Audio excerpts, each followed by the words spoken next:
Hello and welcome to Agents of Nonprofits. My name is Tim Lockie, and I'm here to speak with everyday superheroes helping nonprofits using technology. Joining me today is Alexander Lapa to talk about what it's like to be a Salesforce architect for nonprofits and a podcast host. Alex, welcome to the show. Well, thanks for having me, Tim. So for those people who are trying to figure out what the heck is going on, Tim and I had a conversation about a week ago where I was explaining to him that this is going to be, or the 50th episode of the podcast is coming up. And he asked me, what do I have planned? I had a couple of ideas, but nothing really interesting. And Tim proposed, why don't we flip the script? Why don't we make you the guest and someone else the host and ask you questions and learn a bit about the host and what you do? And I said, great, Tim, that's a fantastic idea. I'll do it, but only if you agree to be the host. Tim said, sure, with pleasure. And here we are today. So Tim, please take it away from. Yeah, thank you. And let me just start with 50 episodes is such an accomplishment. I've done a couple of podcasts and it's a big number. So congratulations. It shows such a dedication and you really care about the craft of podcasting. I know that. I know it from your podcast and even just in the prep with you. So that's amazing work. I know my first question to you, and I'm guessing that your listeners as well want to know, who are you? Who is Alex? So in a nutshell, tell us who you are, please. A nutshell is going to be an interesting way to... But actually, before I answer that question, I wanted to share with you that, this whole podcast in general, actually, we can talk about that maybe later, but just to give you a quick intro, or to the podcast, it's been a labor of love. I really have been enjoying myself. It's been kind of building the plane as I fly it. Just started off just doing it, just said, the best way to start is to start doing it and then figure out how to adapt it and make it better. And because I don't like talking about myself so much, I've thought the easiest way to have a podcast was to interview other people. So this episode might be a bit awkward for me, but I'm going to do my best because I'm not so, I don't want to say reserved, but I'm definitely keep to myself a little bit when it comes to talking about myself. I don't like to boast or talk too much about myself, but I'll do my best. I promise I'm here to do that. So to answer the question, why am I here? What do I do? This is a question that I don't quite know how to answer or how far back to go. So I'll start at the beginning of when I was growing up with my parents. My dad was a computer engineer, actually electrical engineer, and he brought home one of the very first personal computers you could ever buy on the market. It was called a Timex Sinclair. And you had a cassette tape to as a hard drive. It had like 4K memory. It was really awesome and simple. And my brother and I just got enthralled by it. We actually had to build a schedule that after school, who on which day for how many hours each of us could work on this little device and just, Pong and all those original games. So it was pretty early on in my life where I realized that computers was going to be a big part of my life. I wasn't sure if it was going to be a career, of course. I was too young to think about that, but I knew that computers was going to be it. Fast forward a couple of years, I went to schooling all with a focus of computers. So McGill University in computer engineering was one of my, the only thing I wanted to focus on. And I actually was not accepted in my first application. They accepted me to chemical engineering, but not computer engineering. And I was so sad when I had that news. And my parents looked at me and said, you can actually appeal this decision. And that was the first time I've ever heard of an appeal process. And sure enough, I wrote a letter saying, for these reasons, I believe I am worthy for the program. And I was accepted. So that was a pretty cool moment in life. And then, I started basically my first job, first 6 years. I was a software engineer. I was actually building code for hard-coded processors, like 16-bit microprocessors, voice over IP type stuff, really, really, really geeky stuff. And I loved it. I actually had a thrill writing code and seeing it work. And this is the early aughts, I'm guessing? It is. Yeah, this is basically C language at the time. Yeah. Because C language was fast enough to be able to work on these kinds of things because these were really real-time processors. It was microtransmitters, point-to-point microwave systems, for example. And then in 2003, I was introduced to a CRM. It was a Siebel CRM at the time, which was really, really popular. Is that PeopleSoft? No, Siebel CRM now is owned by SAP, and I'm not even sure if anybody or any organization out there actually uses it anymore. But it was the big boy in the scene at the time. And then, so I adopted that pretty quickly. And then 10 years ago, I was introduced to Salesforce. And then I made the switch ever since, and things have been growing and growing. So that kind of brings us more or less where we are today, but I'll stop there for as an origin story. Yeah, I just pulled up the Timex Sinclair because that is such a walk down memory lane where you're using cassette tapes and plugging into a computer. This is pre-monitor, or I mean a TV, right? It was a TV, yeah. And it was such a way that the cassette tape was that if you had various programs on the cassette tape, if you wanted the third program, you actually had to wait for program 1 and 2 to kind of scroll past in a play mode before you can get to the third program. So imagine if it's like 5 or 6, it was such a painful, but this was brand new. It was cutting edge. That's all there was. Yeah. Wow. I mean, that makes MS-DOS look efficient. Like anything that can do that is like really, really something. So yeah, that's amazing. One other question. You seem to have known what you wanted to do like right away in life. That's true. And as someone who has been like stumbling backwards into what works for me, I'm really curious about that. What was the drive? Like, when did you know, like, this is a thing for me? Or was that partly just discovery and you were like, I started someplace, but what was that process? Yeah. Like I mentioned, computers was for sure an element of my life. It was going to be an element of my life. And I remember I was lucky enough that, my first summer job, I was actually doing some software programming for an engineering company. My dad had a lot of connections, so I was thankful to him that I was able to get these great opportunities and not have a McJob. But I remember actually surrounding myself with all these engineers and all the engineering jokes that they would crack. And they were just they're like dad jokes, for lack of a better word, just really geeky, really anti-funny, but they found it hilarious. And it was at that moment where I wasn't quite sure whether this was going to be my career path or not, but there was just so much fun into it. There was so much thrill in coding and building things and, just typing, converting text to actually something that works and does something. To me, it was clear that this is what I wanted to do. Yeah, that makes sense. Solving digital puzzles every day, right? Absolutely. And the dad jokes to go along with them. But I can see the attraction there.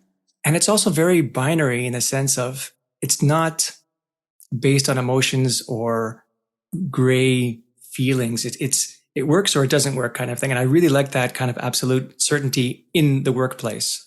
The human element, of course, has to be a big part of it, as you know, but just the idea of if you do this properly, this will come out and it'll work or it won't work. And you have to make the necessary changes to make it work. I found that kind of certainty and results was very therapeutic for me.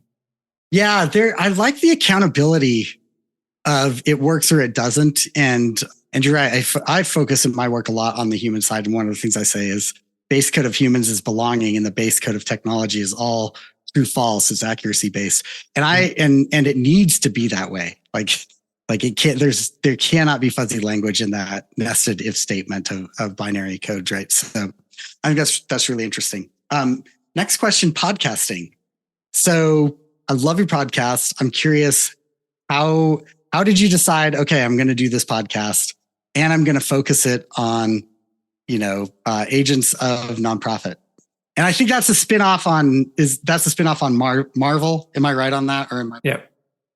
Yeah. It's a derivative of Agents of S.H.I.E.L.D., which was a TV show that I liked for the first few seasons, but not so much toward the end. Yeah, right with you. Right there with you. Just got nuts. It did. Coulson was great in there the whole time, though. I felt like Coulson was amazing. So anyway. Yeah, he was. I liked his character very much. So why a podcast? A few reasons. And we're fast forwarding, obviously, a few years in the middle between these two stories, but the podcast was basically a way to do a few things. One is to meet really cool people in the industry, like yourself, to be able to interview guests in my space, in the nonprofit world, in the technology world, and just have great conversations with them and learn from them.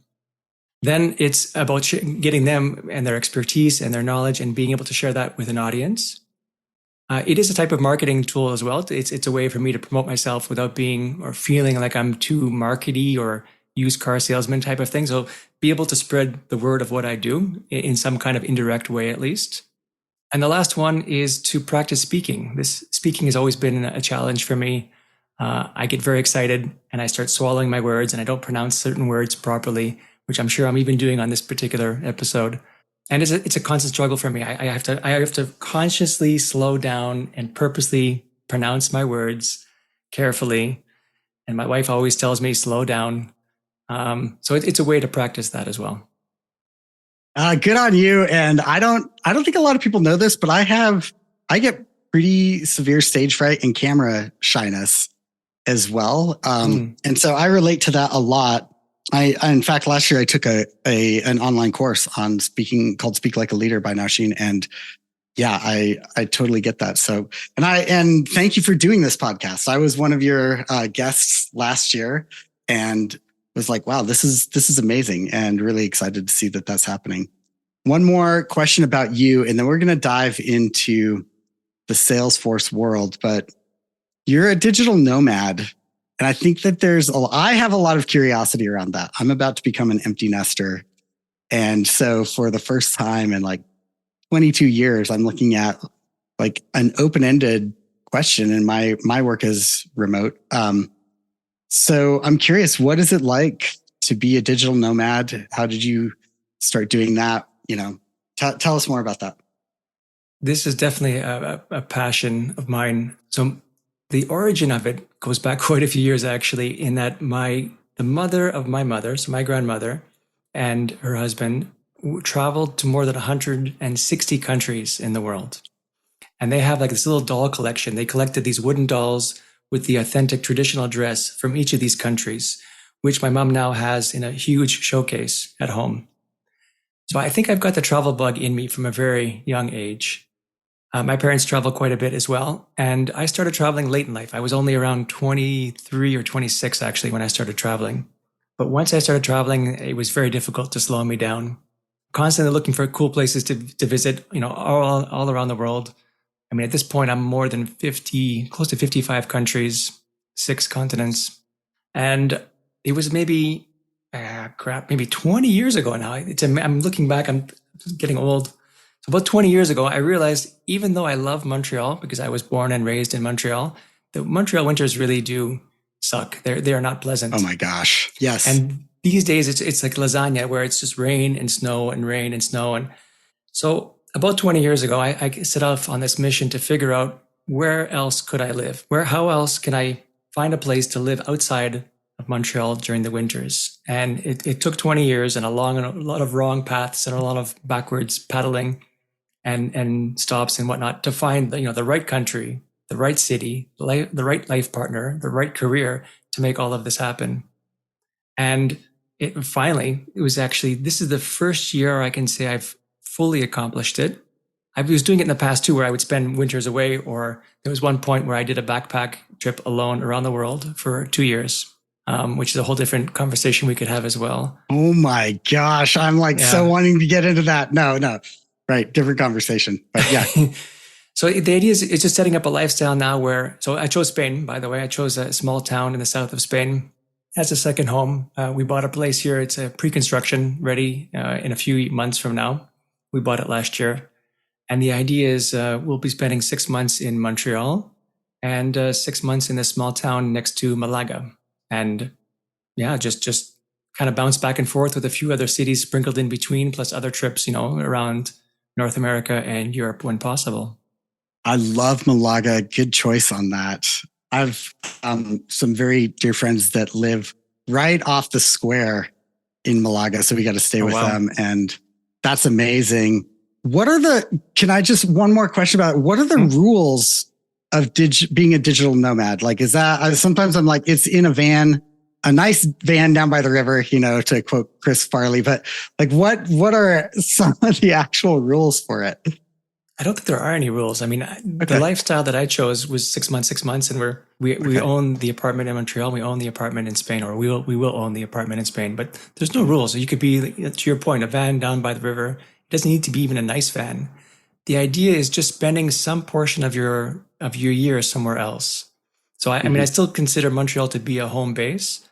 Eventually, I imagine I'll consider Spain to be a true second home. But the idea is just to be able to get out of your regular routine, not to have the same daily or weekly routine year over year, week over week, or week over week, year over year, and just have a predictable life. I wanted a bit more uncertainty. I wanted a bit more variety. I wanted a bit more spice and pushing your comfort zone, which I think is easily accomplished. All of that through traveling. I feel like travel is I feel like it's a personal development cheat code, right? Like there's something about seeing how much difference there is in the world translates into a different comprehension of ourselves and a recognition that what we do isn't ultimate or something. Do you find the same? There are so many lessons learned. I mean, there are differences, but I would say 80% of us across the entire world are exactly the same. It's only that 20% that's different. And there's a lot of excitement, and I believe in the, variety is a spice of life quote. But I think that 20% is sometimes overemphasized, where we're actually significantly more similar than we are different. But yeah, I mean, seeing different cultures and absorbing that 20% is absolutely lovely. And you're right. The idea of pushing your comfort zone constantly, and you look back after 5 years or whatever number of years of doing this, you realize how much you've accomplished, how much you've grown as a person. You become more confident, you become more resilient, more self-reliant. You just know you can do things. Random acts happen and you're just like, I got this. I've done this before. We'll get through this kind of thing. And losing your money, losing your wallet, getting robbed, all these kinds of experiences will get you to that point. Yeah. Okay. There's a whole second episode on who is Alex around travel stories I can tell. So, okay. I want to switch gears here a little bit. You were going along in life, doing your computer thing, and then you hit your first CRM in Siebel. And at some point you found Salesforce. No, it was in 2013. You found Salesforce. How'd you find it? And what drew you to that platform specifically? Yeah, so 2013. So right before that moment, starting in Siebel, I was a developer. I was making that transition from a developer doing C programming to development in Siebel. And then there was one moment where I started working my way up to becoming a business analyst and then an architect, because there were certain people in the organization at my client's office that just saw the potential in me of being able to add that human element to it, that it wasn't just techie stuff. It's actually making sure you respond to the customer's needs, you listen to them, you actually have great solutions to it. So I was a architect in Siebel at the time I switched over to Salesforce.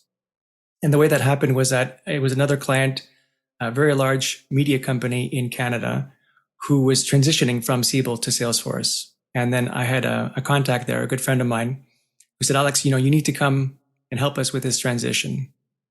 And that's basically where I picked up Salesforce for that media company. But as fate would have it, at that same time, there was a small nonprofit in Montreal who was considering a CRM upgrade. They were actually using an old Microsoft Access database that I had custom built for them at that moment. And they were looking to some kind of web app to replace it. And I said, well, listen, Siebel is great. You need to really consider this. Free licenses for nonprofits. It's a no-brainer. And they ended up going with it. So my first 2 clients of Salesforce was that media company and then a nonprofit. And then to answer your question of why Salesforce, I mean, what was attracting to me was that it was cloud-based. It was one of the first, there's not many people that know this, but at that time, when Salesforce first started, it was one of the first organizations that had a fully cloud-based solution. Everything else before that was on-premise or on-prem, which means you need to have your own servers, your own security, your own people maintaining this thing. It was really, really costly.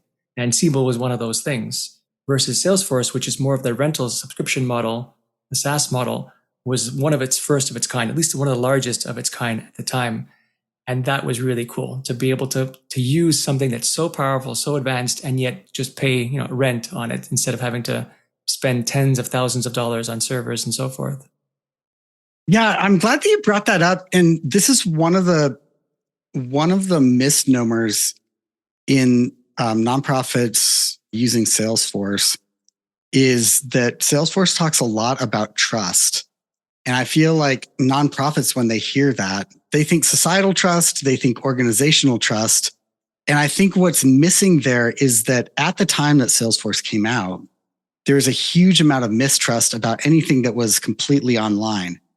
And so from day one, Mark Benioff had to defend why people could trust the uptime of this. Whenever you need to log in, it will be available to you. You can trust that 100%.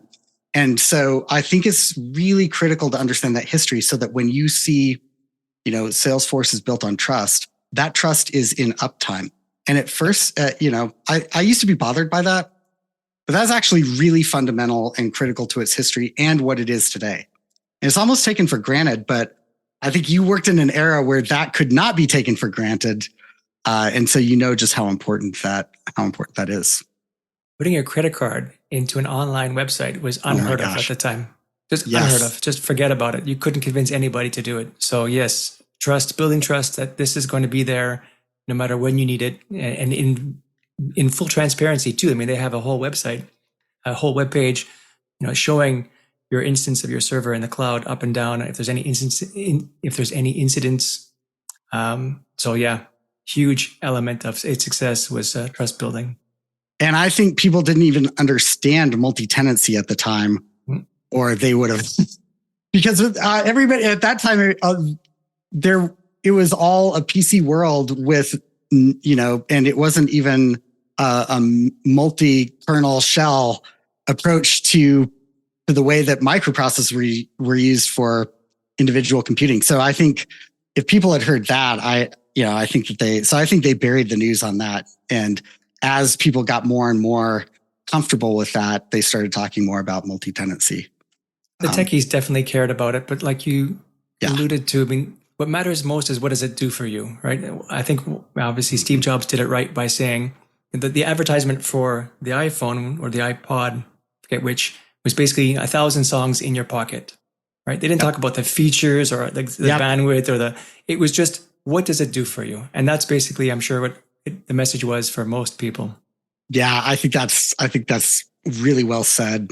Man, I can see the big billboard on that because I was living in the Bay Area at the time. And compare that to the Zune, right? Okay, so what do you love about Salesforce, especially Salesforce for nonprofits?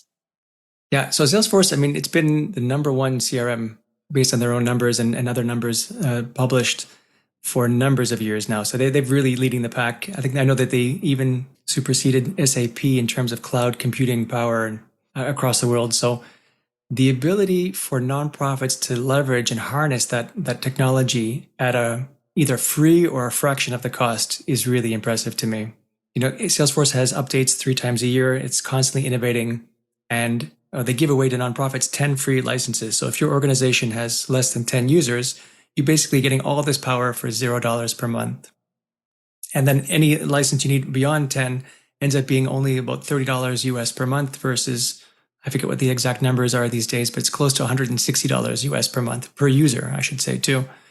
So it has tremendous power. It has its history. It can connect to so many other systems. There's a lot there. It can be overwhelming, and some of the things I don't love so much about Salesforce is the fact that there is a learning curve, but it's not, and definitely, and I promote this many times, even on the podcast, it's not the right fit for all nonprofits, but when it is, it's amazing. It can fit and it can serve the needs of so many nonprofits and serve them so well that, there's a lot more I can say, but I mean, that's the starting point. If you were to identify that one feature that you constantly come back to and see nonprofits make that journey, and it is a learning curve, and I know so intimately what you're talking about with that, but if there's one thing that you feel like this thing just helps people make that journey more quickly, what would you say that one thing is? It's more of a concept, and I would say just having a truly holistic perspective on your constituents. Being able to host all the data, all the interactions you have, all the campaigns they're part of, all the volunteering, all the services and programs, you can see all of it in one program. You don't need to have multiple programs and systems and apps. It can all be in one. And that gives you a lot of power, a lot of reporting power. So just one single source of truth is extremely powerful for nonprofits. You can choose to not answer this question if you don't want to. It's totally fine. And we can head into nonprofits. But how has the recent restructuring and absorption of .org into Salesforce.com, how has that affected your business or the nonprofits that you've worked for? Let's give some context maybe to people who are not so familiar. So Salesforce.org is the nonprofit side of things. And at one point, it was actually a fully separate entity. And then Salesforce bought them. And over time, they've been doing more and more mergers between the two divisions, let's call them. So now it's like even more than ever, to the point where it's kind of losing, the Salesforce.org side is kind of losing its identity, which is a shame because I kind of get it, but I don't, because the needs are different.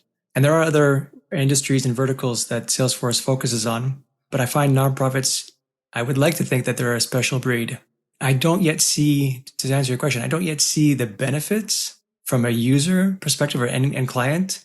I'm hoping that there's going to be some down the road soon, but I guess we'll have to wait and see on that one.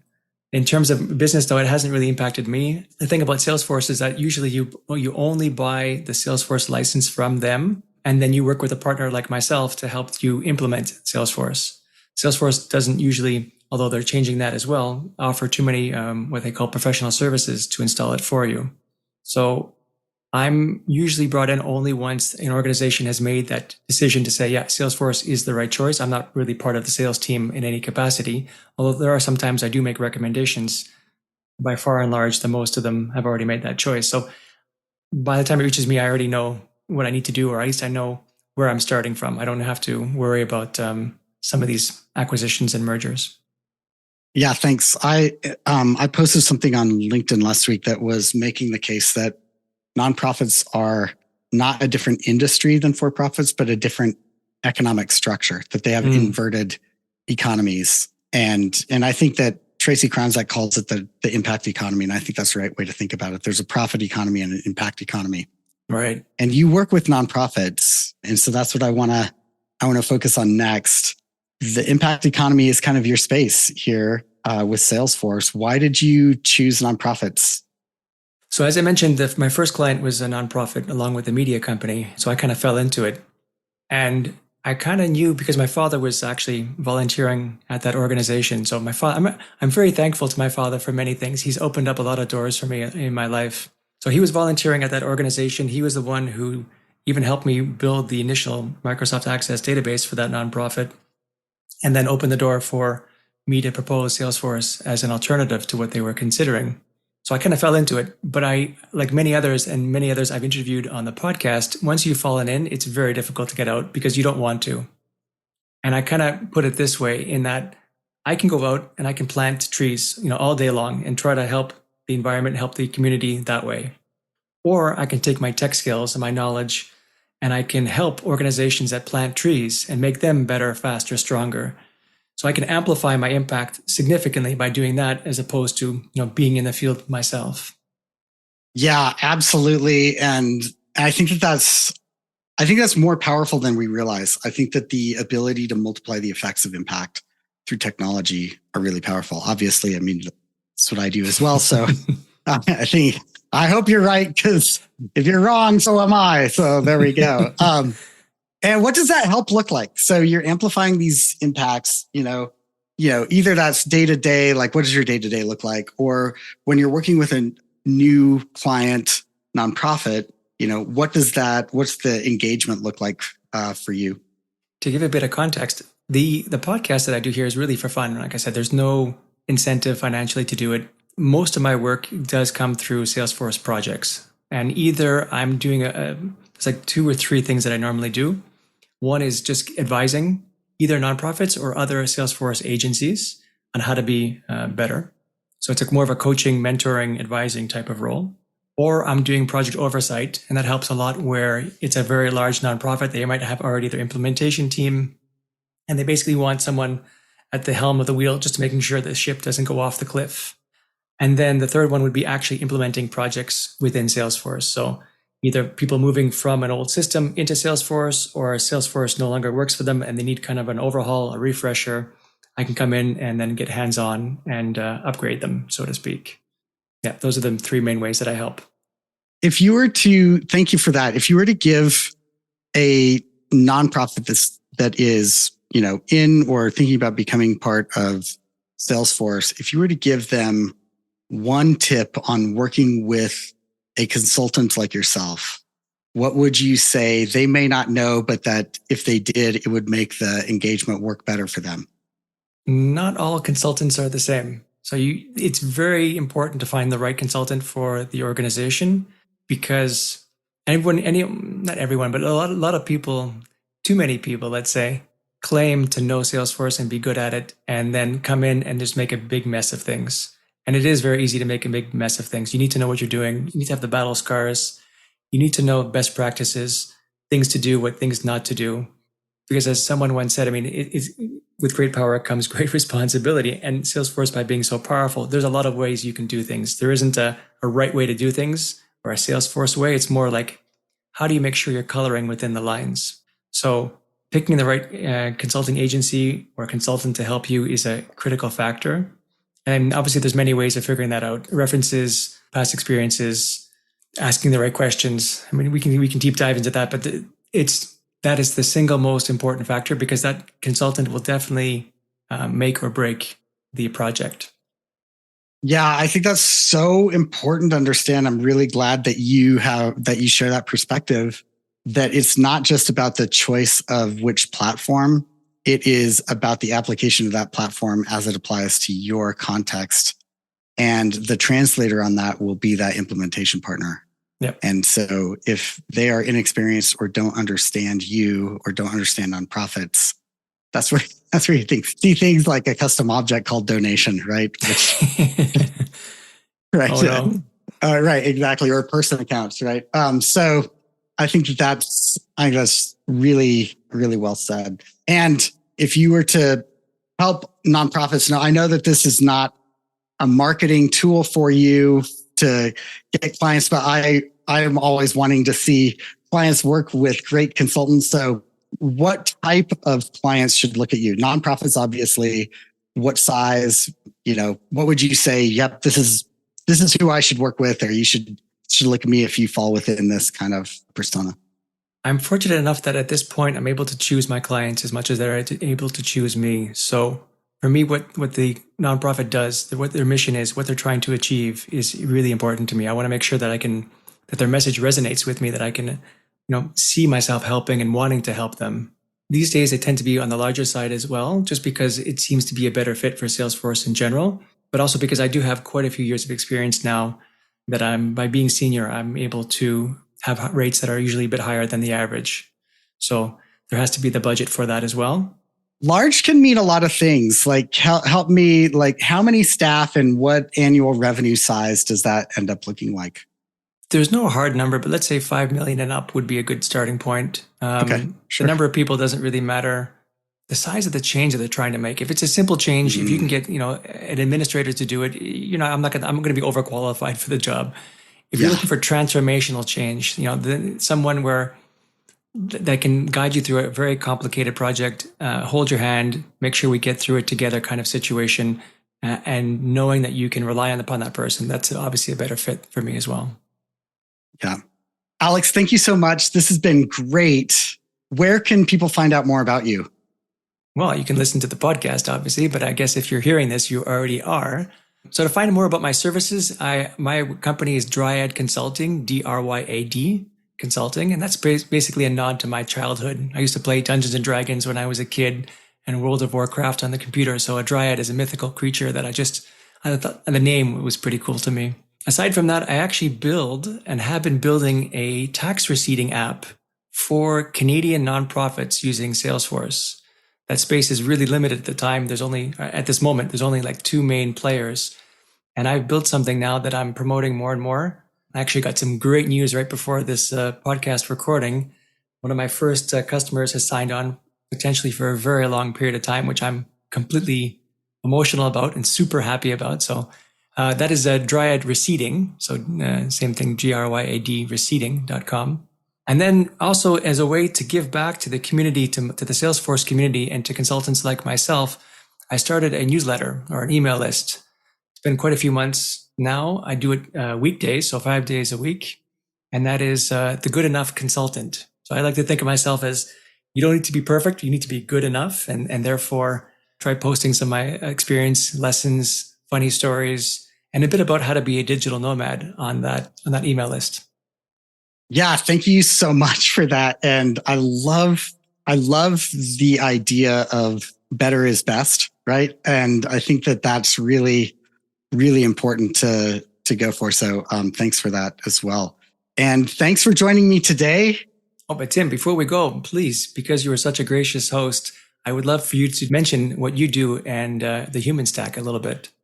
Yeah, absolutely. Thanks for the opportunity. I'm CEO of an emerging brand called The Human Stack, and we really focus on the human side of technology, especially for nonprofits. And I am just releasing for really small nonprofits that have between 5 and 15 staff, a program called Digital Driver's Ed for small teams. You can go to humanstack.com and find that there. And we're really pricing that at a level that small nonprofits can afford, fold into their budget, and really help that digital voluntold who is working in that nonprofit to get the kind of guidance they need to help shape their organization's digital culture. I love that word, voluntold. Thank you. Yeah. All right. That's it for today. I am Tim Lockie, and I hope that you will join me in the next Agents of Nonprofit. Awesome.